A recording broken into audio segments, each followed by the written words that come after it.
The report also makes a point of withholding the names of all but the most senior law enforcement officials. Does this report sufficiently hold accountable the individuals responsible for the failures? So the report is an analysis of what happened at Uvalde, including by everyone at Uvalde, all responding agencies.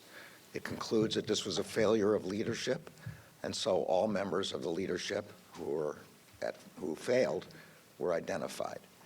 It also identifies individual officers by rank and by what agency they're from, but the standard practice of the Justice Department in these critical incident reviews is not to name those who are not listed as at fault, and particularly not to name those in lower ranks who acted on the scene. Next question. Mr. Attorney General. Case at 12. I have two questions for you, Mr. Attorney General. Your report here names Pete Arredondo and Mariano Vargas as leaders in this incident that happened at Robb Elementary. Had they acted in the way that was put out as guidelines after the Columbine shooting, would lives have been saved on May 24th? I think the report concludes that had the law enforcement agencies followed generally accepted practices in an active shooter situation and gone right after the shooter to stop him, lives would have been saved and people would have survived. My second question for you, sir. Based on this report, we know at this point no criminal charges have been filed against anyone who responded that day.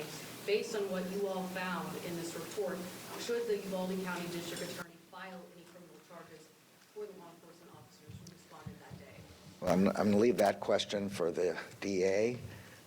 Just to explain for everyone, the Justice Department only has criminal jurisdiction where federal crime has occurred. The shooter here is dead, and there's no federal criminal jurisdiction. What we've done is responded to the mayor's request, that mayor's request for a critical incident response examination to determine the manner in which the agencies responded and to provide recommendations for the future, and that's what we've done. Next question. Tribune. Texas Tribune. Mr. Attorney General, you identified one of the objectives of this analysis to provide law enforcement agencies with recommendations, and there are nearly 300. Could you talk a little louder? Which recommendations do you think law enforcement agencies should undertake immediately? What's the most urgent? Yeah, so the most significant failure, and therefore the most significant and urgent thing for law enforcement to do, is active shooter training, which provides that when an active shooter is in a building or anywhere else, the first priority is to stop that shooter and to remove people who are immediately endangered by that shooter. And that requires tactical training. That's the first thing. Say the second thing is critical incident response. Establishing who's going to be the on-site commander, making clear to all other agencies that that person will be the on-site commander. That again requires training and practice and response. Quick follow-up Last.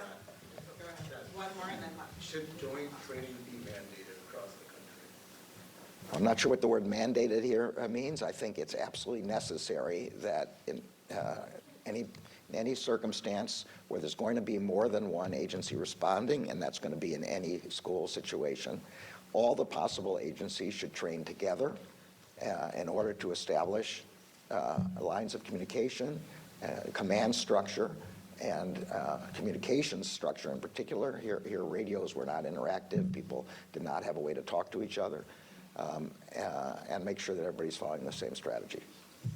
Last question, Uvalde Leader News. Attorney General.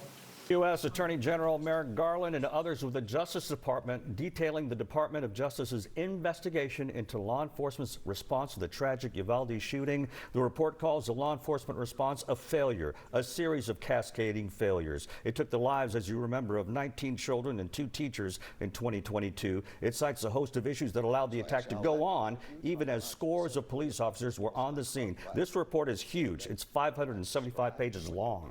One of the biggest things to come out of this this report is Garland saying this was not treated as an active shooter situation. It was treated as a barricaded suspect situation, and that was the key flaw in all of this. He said we should have learned from the Columbine shooting 25 years ago, when it took law enforcement more than 40 minutes to engage with the shooter, that they have learned that law enforcement should learn that in an active shooter situation, time is not on their side, that every second counts in all of this. And he continues to maintain and reiterate that all law enforcement agencies should have better active shooting training. In the hundreds of interviews that they did in Uvalde with law enforcement there, many of them did not have that training. Many of them weren't even aware of the situation and who was in charge. So a lot of flaws that we've been discussing and have been out in our headlines in the last 2 years since this shooting, but all of that now in this more than 500-page report by the DOJ. Yeah, and there's 273 recommendations for law enforcement and other agencies for handling future